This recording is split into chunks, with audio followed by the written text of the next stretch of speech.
The water came without warning, a roaring wall of muddy death that turned the dry canyon into a churning nightmare, and Hannah Cooper knew she was going to die there, alone, 23 years old and 1,000 miles from everything she had once called home.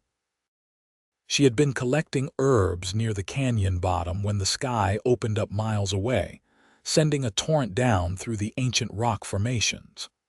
The water struck her like a fist, knocking her off her feet and dragging her into its merciless current.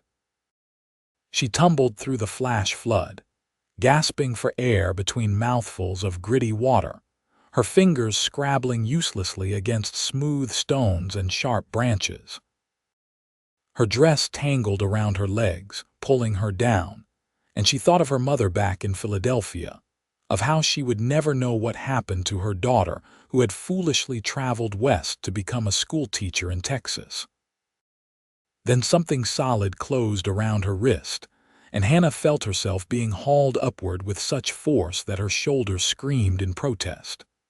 She broke the surface of the water, coughing and retching, as strong arms wrapped around her waist and dragged her toward higher ground. The man who held her moved with purposeful strength, his boots finding purchase where she saw only treacherous mud and rushing water. He pulled her up onto a rocky outcropping 15 feet above the flood, and they both collapsed there, breathing hard. Hannah lay on her back, staring up at the clearing sky with streaming eyes and burning lungs. The storm had already passed, as these desert storms did, leaving behind only destruction and the slowly receding water. She turned her head to look at the man who had saved her life.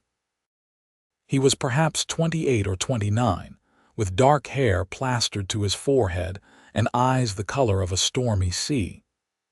His shirt clung to broad shoulders, and when he pushed himself to his hands and knees, she could see the tremor in his arms from the effort of fighting the current. He looked at her with an expression she could not quite read, something between relief and something darker, more complicated. "Can you breathe?" His voice was rough, edged with something that might have been fear. Hannah nodded, unable to speak yet. She coughed again, and he helped her sit up, one large hand steadying her back. She noticed his knuckles were scraped raw, bleeding from where he had grabbed the rocks to anchor them both. "Thank you," she finally managed, her voice barely a whisper. "You saved my life." He did not respond immediately, his gaze fixed on the receding floodwater below. When he finally spoke, his words were clipped.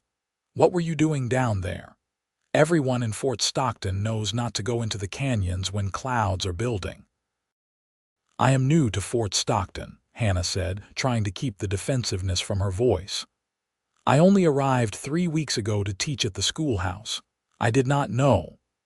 Something flickered across his face at that, and he stood abruptly, offering her his hand. She took it, and he pulled her to her feet with the same easy strength he had used to rescue her. Now that she was standing, she realized how tall he was, easily a head above her own 5.5 feet. "Donovan Walker," he said, still holding her hand. "I run cattle on the land north of town." "Hannah Cooper." She became aware of how she must look, her dress torn and muddy, her hair hanging in wet tangles down her back. "I am sorry to be such trouble. I should have been more careful." "Sorry does not help much when you are drowning," Donovan said, but there was less edge to his voice now. He released her hand and looked around, assessing their situation. "We are about 3 miles from my ranch house. Can you walk?" Hannah took a tentative step and felt her ankle protest. She must have twisted it in the flood. "I think so. I may be slow." "I will help you." He moved to her side, offering his arm for support. She hesitated only a moment before accepting it. They made their way carefully across the rocky terrain, avoiding the areas where water still pooled in low spots. As they walked, Hannah studied her rescuer from the corner of her eye. He had a hard look about him, not unkind exactly, but weathered and stern. There was a tightness around his mouth and eyes that spoke of someone who had forgotten how to smile. She wondered what had put that look there. "How did you know I was in the canyon?" she asked after they had been walking for nearly 20 minutes. "I was checking fence lines on the high ridge when I saw the storm coming. Saw you down in the canyon bottom and knew you would not make it out before the water came." His jaw tightened. "Almost did not reach you in time." The simple statement carried such weight that Hannah felt her throat close with emotion. This man had risked his own life to save hers, a stranger he had never met. "I cannot thank you enough. I owe you everything." "You owe me nothing," Donovan said sharply. Any decent person would have done the same. They fell silent after that, but Hannah was acutely aware of his arm beneath her hand, solid and warm despite his wet shirt. He adjusted his pace to match hers, patient with her limping progress. Once, when she stumbled on loose gravel, his other hand came up to steady her waist, and she felt the warmth of his palm through the wet fabric of her dress. The ranch house came into view as they crested a small rise. It was a sturdy structure built of stone and timber, with a wide porch that wrapped around the front. Several outbuildings stood nearby, including a large barn and what looked like a bunkhouse. Cattle grazed in the distance, and Hannah could see at least 2 ranch hands working near the barn. "Quiet place," Hannah observed. "It suits me." Donovan guided her toward the house, his expression unreadable. "I will have someone ride to town and let them know you are safe. I am sure people will be worried." Hannah thought of Mrs. Dalton, the widow who ran the boarding house where Hannah rented a room. The older woman had warned Hannah about venturing too far from town alone. "Mrs. Dalton will be beside herself. She told me to stay close to town until I learned the land better." She was right. They climbed the porch steps, and Donovan opened the door, ushering her inside. The interior was surprisingly neat, furnished simply but comfortably. A large stone fireplace dominated one wall and windows let in plenty of light. "You should get out of those wet clothes before you catch your death." "I will see if I can find something for you to wear." He disappeared down a hallway, and Hannah stood dripping on the floor, suddenly overwhelmed by everything that had happened. Her hands began to shake, delayed shock finally setting in. She wrapped her arms around herself, trying to stop the trembling. Donovan returned with a bundle of clothing and stopped short when he saw her face. "Sit down before you fall down," he said, his voice gentler now. He guided her to a chair near the fireplace and pressed the clothes into her arms. "The bedroom is the second door on the left. Take your time. I will make coffee." Hannah nodded mutely and made her way to the bedroom he had indicated. It was clearly his room, dominated by a large bed with a simple quilt. She felt strange being in such a private space, but she was too cold and shaken to care much. The clothes he had given her were men's trousers and a shirt, far too large but dry. She peeled off her ruined dress and undergarments, wringing them out over a basin on the washstand. Her hands still shook as she buttoned the shirt. She had nearly died. If Donovan Walker had been anywhere else, had not seen her, had not been willing to risk the flood himself, she would be dead right now. The thought made her legs weak, and she sat down on the edge of the bed, taking deep breaths. There was a soft knock on the door. "Miss Cooper, are you all right?" "Yes," she called back, standing quickly. "I will be right out." She rolled up the trouser legs and shirt sleeves as best she could and returned to the main room. Donovan had changed into dry clothes as well and had built a fire in the fireplace despite the day's warmth. 2 cups of coffee sat steaming on the table. "You need to get warm," he explained, gesturing to one of the chairs. "Flash floods come from the mountains and that water is cold. I have seen people die from the chill even after they made it to safety." Hannah sat gratefully, wrapping her hands around the hot cup. The coffee was strong and bitter, but it sent warmth spreading through her chest. Donovan sat across from her, watching her with those storm-gray eyes. "I sent my foreman, Cal, to town to let folks know you are here," he said. "He will bring back your things from the boarding house. You should stay here tonight, make sure there are no ill effects from your ordeal." "I could not impose like that," Hannah protested, though the thought of riding back to town made her exhausted body ache. "It is not an imposition. You are injured and in shock. You should rest." His tone brooked no argument, and Hannah found she did not have the energy to fight him. "Thank you," she said quietly. "You have been very kind." Something dark crossed his face. "I am not kind. I am just not cruel enough to send an injured woman back to town in her condition." The bitterness in his voice surprised her. Before she could respond, he stood abruptly. "I need to see to the livestock. Make yourself at home.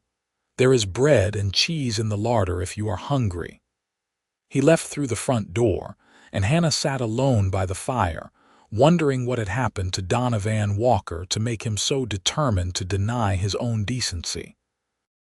She must have dozed in the chair, because the next thing she knew, someone was knocking on the door. She startled awake, disoriented, and called out, "Come in." A lean man in his 50s entered, removing his hat respectfully. "Miss Cooper, I am Cal Winters, the foreman here. I brought your things from town." He held up a carpet bag. "Mrs. Dalton packed some of your clothes and such." "Thank you, Mr. Winters." Hannah stood, wincing as her ankle protested. "That was very thoughtful." Cal set the bag down near the door and shifted his weight, looking uncomfortable. "Madam, I hope you will not think me speaking out of turn, but the boss, he did a brave thing today pulling you from that flood. Could easily have gotten himself killed." "I know," Hannah said softly. "I am more grateful than I can express." "Thing is," Cal continued, "Donovan, he has not been the same since his wife died 3 years back. She was carrying their first child and they were both lost. He has been hard as stone ever since, pushing everyone away, working himself near to death. But today, when he saw you in that canyon, something in him just moved. I saw it in his eyes when he came running. First time in 3 years I have seen him care about anything other than his cattle." Hannah felt her heart constrict. "I did not know how terrible." Cancer took her, slow and painful. Donovan watched her suffer for months before she passed. It changed him, made him bitter. But I thought you should know, in case he seems harsh. It is not you. It is the grief talking." "Thank you for telling me," Hannah said. "It helps me understand." Cal nodded and replaced his hat. "Well, I best get back to work. You need anything, just holler. I will be in the barn most of the afternoon." After he left, Hannah carried her bag to the bedroom and changed into her own clothes, grateful to be in something that fit properly. She found herself thinking about what Cal had told her. 3 years Donovan had been grieving, locked in his pain, and today he had risked everything to save her life. What did that mean? She was hanging her wet dress to dry when Donovan returned. He looked tired, lines of strain bracketing his mouth. "Cal brought your things." "Yes, thank you. Mr. Winters was very kind." Hannah hesitated, then added, "He told me about your wife. I am so sorry for your loss." Donovan's face went blank, as if a shutter had closed behind his eyes. "Cal talks too much. He cares about you. He should mind his own business." Donovan moved to the fireplace, stirring the embers unnecessarily. "Your room at the boarding house is paid through the end of the month. Mrs. Dalton said there is no rush for you to return." "I should go back tomorrow," Hannah said. "I have already imposed too much on your hospitality. Your ankle is injured. You should rest it for at least a few days." He finally turned to face her, and she saw something raw in his expression before he locked it away. "Besides, I could use some help around here. My cook quit last month, and I have been living on beans and hardtack. If you are well enough to cook, we can call it even for the room and board." Hannah suspected he was inventing reasons for her to stay, but she found herself nodding. "That seems fair. I am a decent cook, though I warn you my skills run more to Philadelphia cuisine than ranch fare. Anything would be better than what I have been eating." The corner of his mouth twitched, not quite a smile, but close. "Do you know how to make biscuits? I can learn." "Good enough." Over the next 3 days, Hannah settled into a strange but comfortable routine at the ranch. She woke early to prepare breakfast for Donovan and the 3 ranch hands who worked his land. Cal, a young cowboy named Pete, and an older man everyone called Cookie, despite the fact that he could not cook to save his life.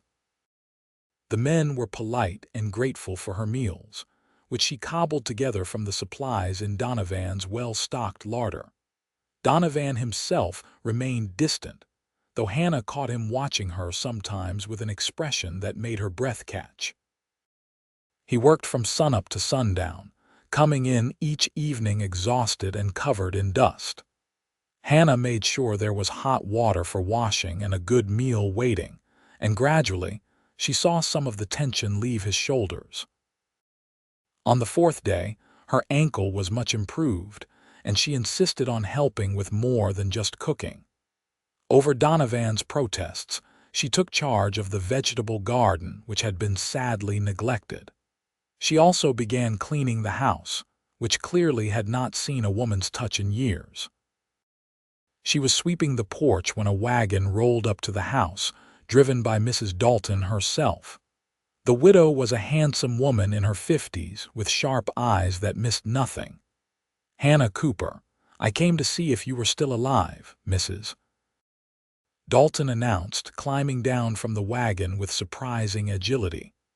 "4 days with Fort Stockton's most notorious hermit, and you have not fled back to town. I am impressed." "Mrs. Dalton," Hannah embraced the older woman warmly, "I am sorry to have worried you. Mr. Walker has been a perfect gentleman. I am sure he has. Donovan Walker might be surly, but he has never been anything but honorable." Mrs. Dalton studied Hannah with keen interest. "You look well. Better than well, actually. You have color in your cheeks." "The desert air agrees with me," Hannah said, feeling herself blush under that scrutiny. "Or something does." Mrs. Dalton smiled knowingly. "Well, I brought you some things from town. Letters from your family and fabric for the school curtains you were planning to make. Also, the school board asked me to tell you they understand if you need more time before starting your teaching duties." "Oh, I had almost forgotten about the school." Hannah felt a pang of guilt. She had been so focused on life at the ranch that her actual purpose for coming to Fort Stockton had slipped her mind. "You have had a traumatic experience," Mrs. Dalton said firmly. "No one expects you to start teaching immediately after nearly drowning. Take another week or 2.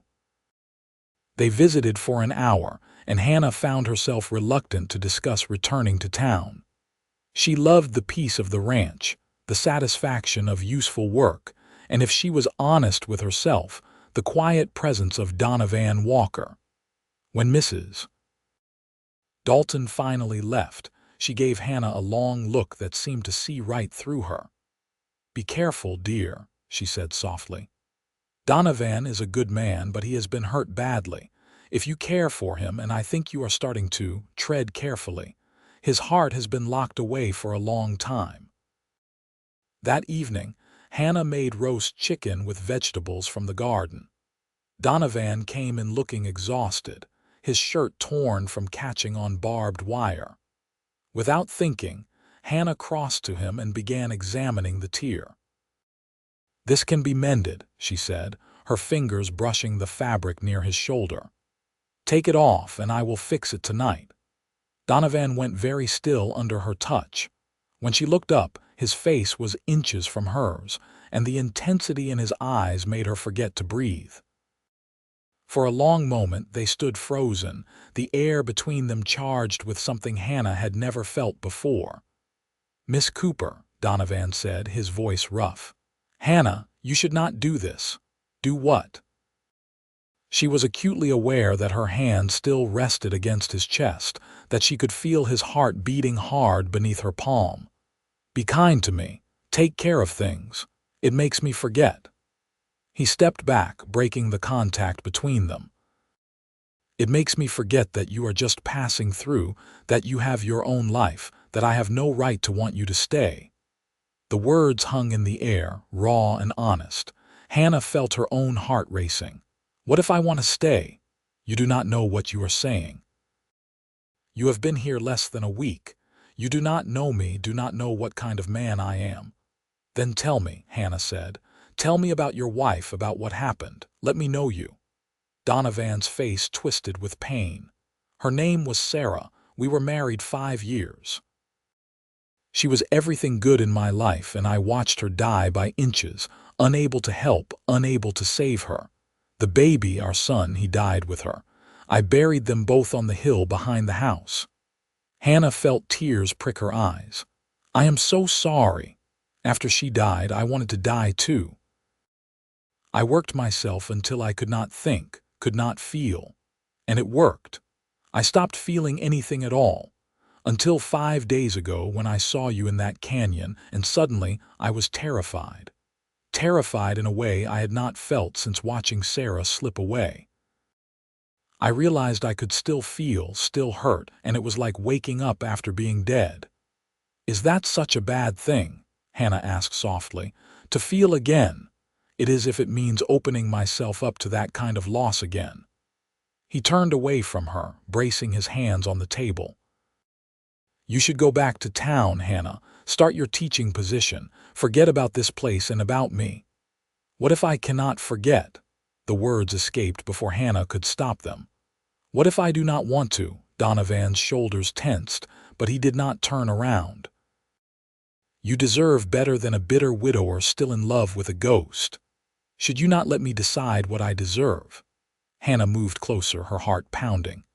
"I am not Sarah, Donovan. I am not trying to replace her, but I am here and I am alive and I care about you. Is that so wrong?" He finally turned to face her, and the naked longing in his expression took her breath away. "I am afraid," he admitted. "Afraid to want this, to want you. Afraid I will lose you too." Hannah reached up and gently touched his face, feeling the rough stubble beneath her fingers. "We are all afraid. But we cannot stop living because we might lose something. That is not living at all." Donovan caught her hand, pressing it more firmly against his cheek. "You are brave, Hannah Cooper, braver than I am." "Then be brave with me," she whispered. He bent his head and kissed her, gentle at first, then deeper as years of loneliness and longing poured into that kiss. Hannah felt the world tilt and right itself, felt something fundamental shift inside her chest. When they finally broke apart, both breathing hard, Donovan rested his forehead against hers. "Stay," he said hoarsely. "Not just for a few days, stay." "I will stay," Hannah promised, and felt him shudder with relief. They talked late into the night, sitting by the fire as Donovan told her about his life, about Sarah, about the ranch he had built with his own hands. Hannah told him about Philadelphia, about losing her father to cholera and her mother to grief soon after, about coming west to start fresh in a place where no one knew her as the orphaned Cooper girl. "We have both lost so much," Donovan said, his arm around her shoulders as they sat together on the old sofa. "Maybe we can find something together." "I think we already have," Hannah replied, nestling closer to his warmth. The next morning, Hannah rode into town with Donovan to speak with the school board. She explained that she still wanted the teaching position but would be living at the Walker Ranch rather than the boarding house. The board members, 3 stern-faced men who had clearly expected her to fail as a teacher and return east, looked scandalized until Donovan quietly informed them that he intended to marry Hannah as soon as she would have him. Hannah turned to stare at him in shock. "Are you proposing to me in front of the school board?" I am not a romantic man, Donovan said, his ears turning slightly red. But yes, I am asking you to marry me. If you need time to think about it, I understand. But I want everyone to know my intentions are honorable. One of the board members cleared his throat. Perhaps you young people should discuss this privately. But Hannah was already smiling, her heart so full she thought it might burst. Yes, she said simply. Yes, I will marry you. Donovan's face transformed, the hardness melting away to reveal joy so pure it made her want to cry. He swept her into his arms right there in the town hall, kissing her soundly while the school board members sputtered in embarrassment. They were married 3 weeks later in the small church in Fort Stockton. Mrs. Dalton stood as Hannah's witness, and Cal served as Donovan's. The ceremony was simple, but when Donovan slipped a gold band onto Hannah's finger and promised to love and cherish her for all his days, Hannah knew she had found her home. The first months of marriage were an adjustment for both of them.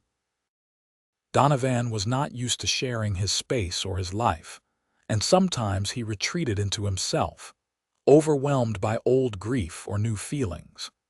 But Hannah was patient, giving him room when he needed it and gently drawing him back when he pulled too far away. She began teaching at the schoolhouse in September, riding into town 3 days a week to instruct the 15 children of Fort Stockton in reading, writing, and arithmetic. She loved the work, loved seeing young minds open to new ideas, but she also loved returning home to the ranch, to Donovan and the life they were building together. Donovan was changing too, slowly but surely.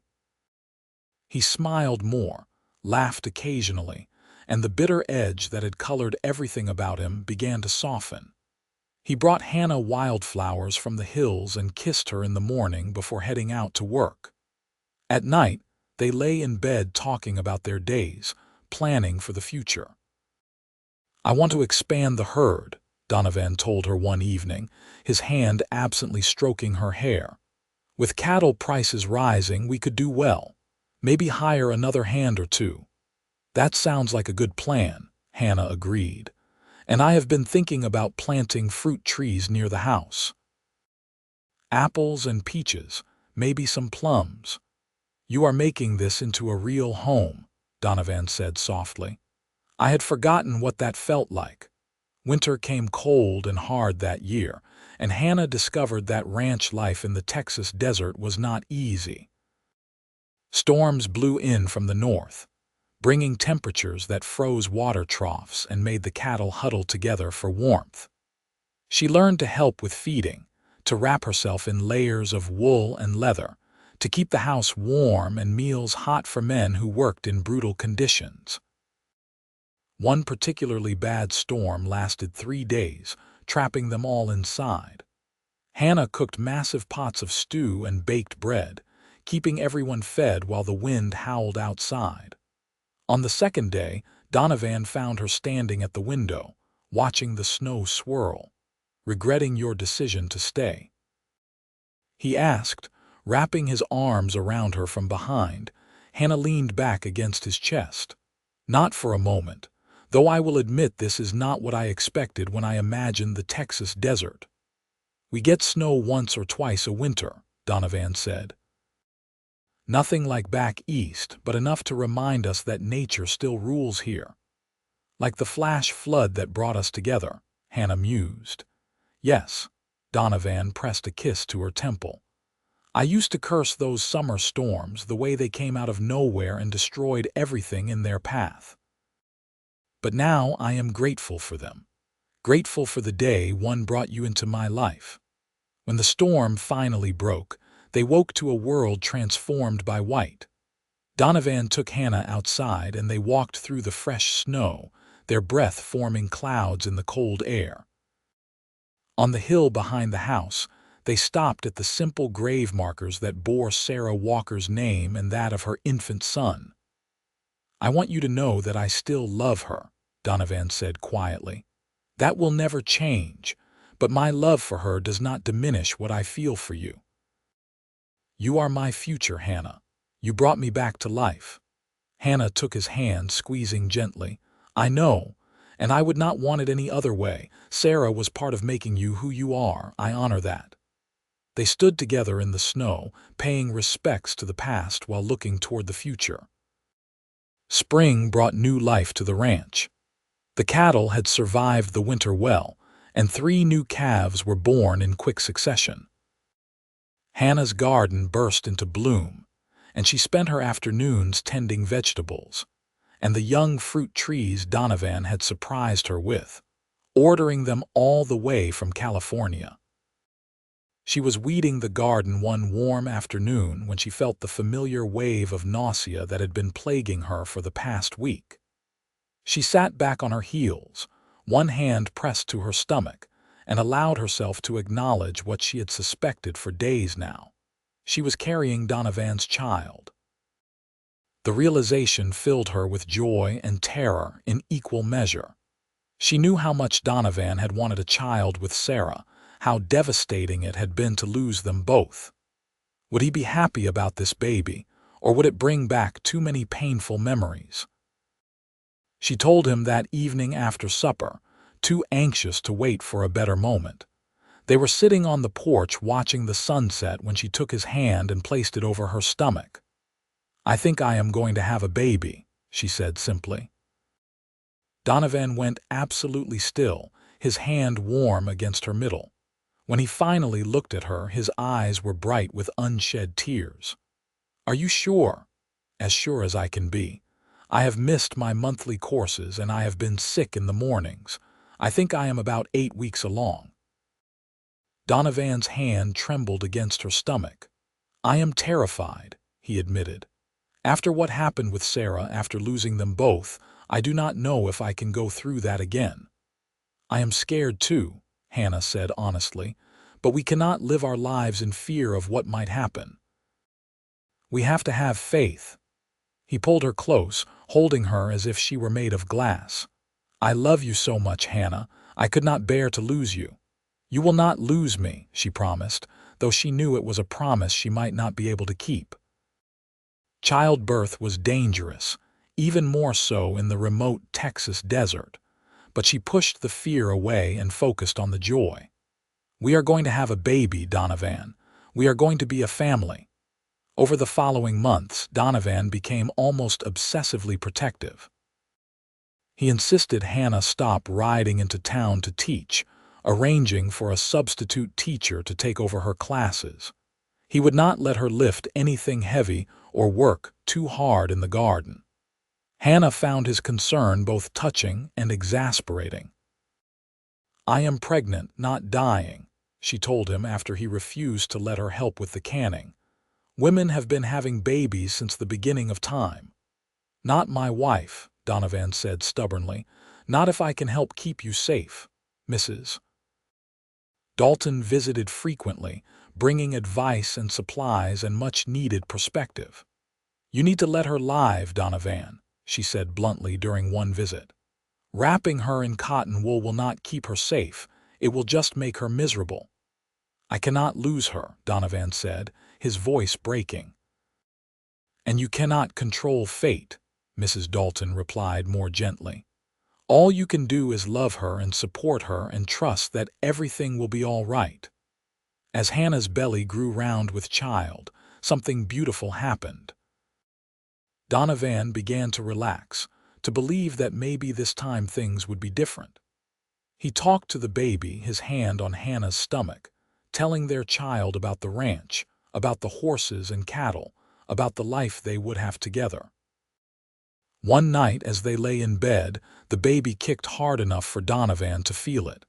His eyes went wide with wonder and he pressed both hands to Hannah's belly, waiting for it to happen again. When another kick came, he laughed with pure delight. "Strong little one," he said. "Takes after the mother." "Or the father who pulled that mother out of a flash flood," Hannah countered, covering his hands with hers.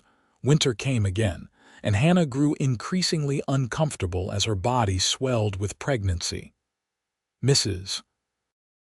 Dalton moved out to the ranch in January, preparing to help with the birth.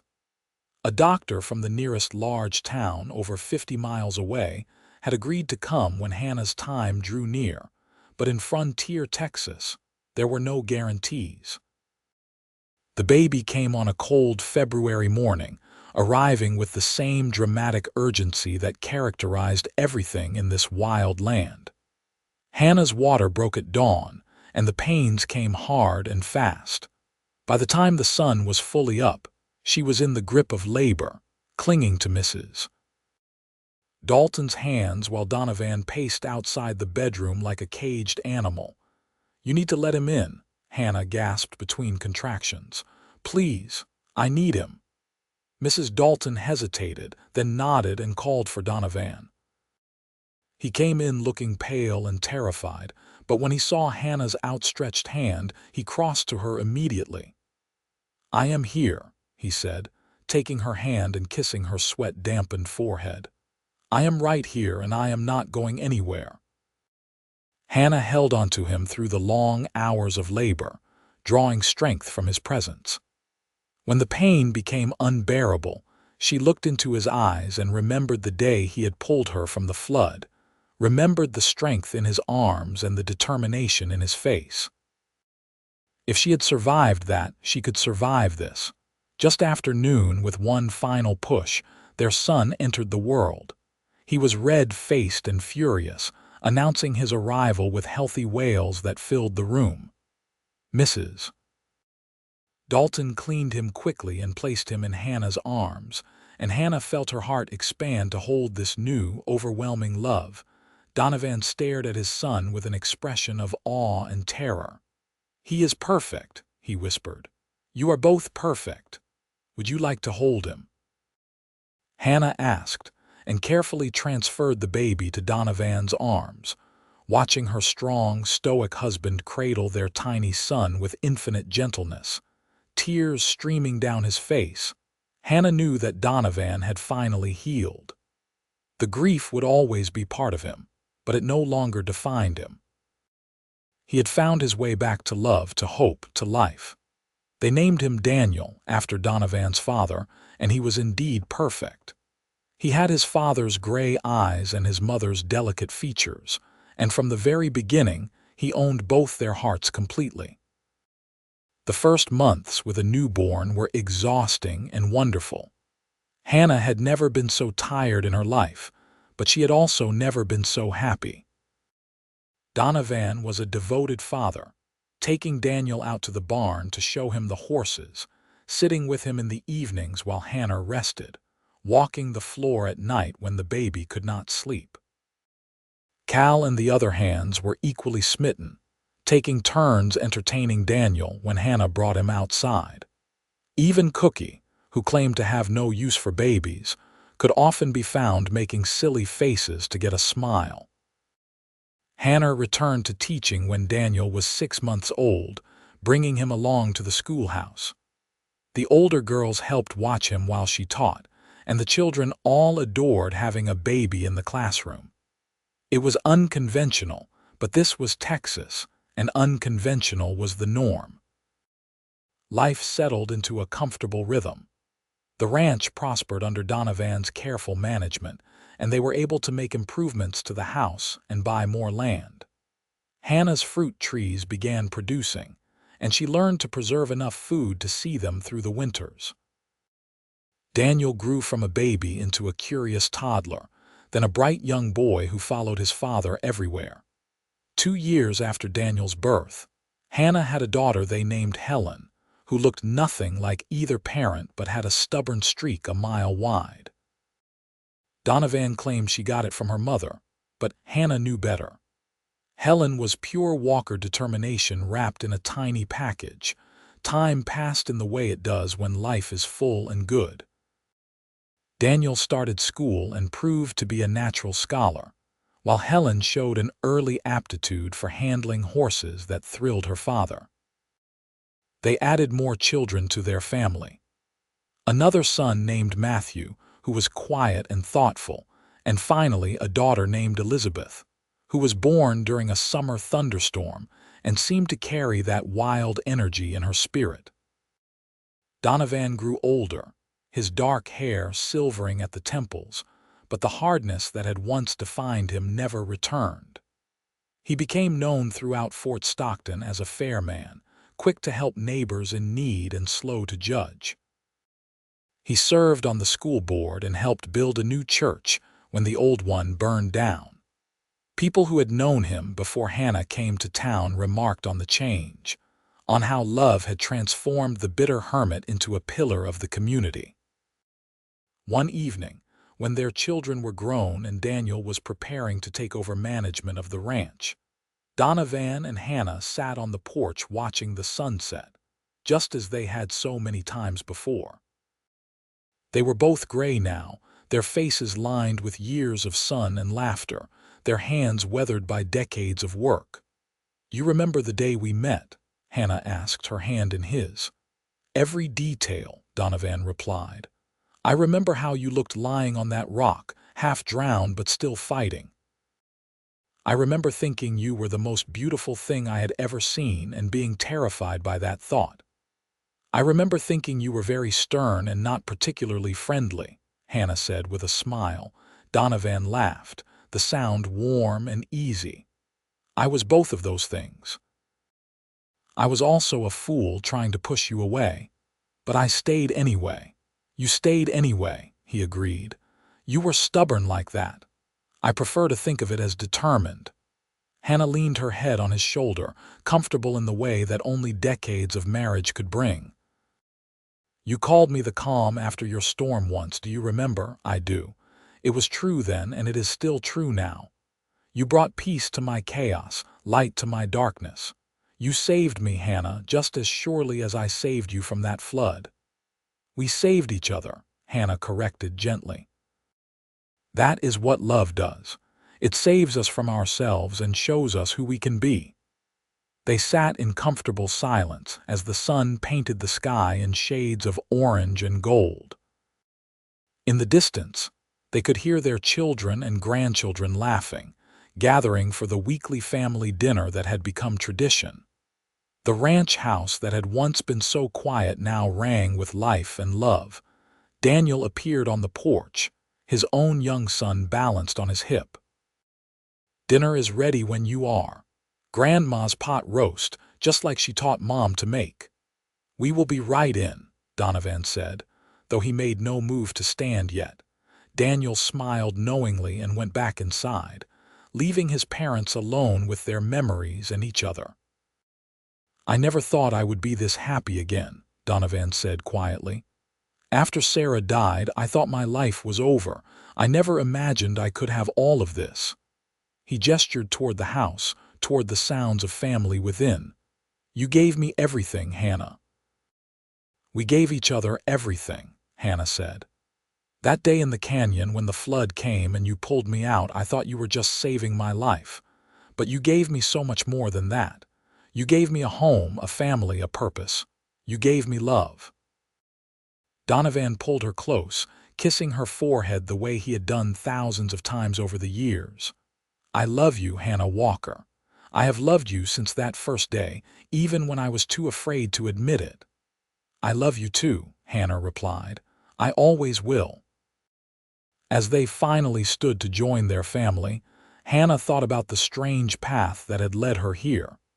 She had come to Texas expecting to be a schoolteacher, nothing more.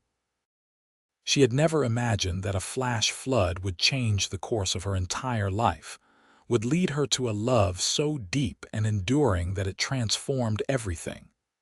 Donovan held the door open for her, and together they walked into the warm, noisy embrace of their family.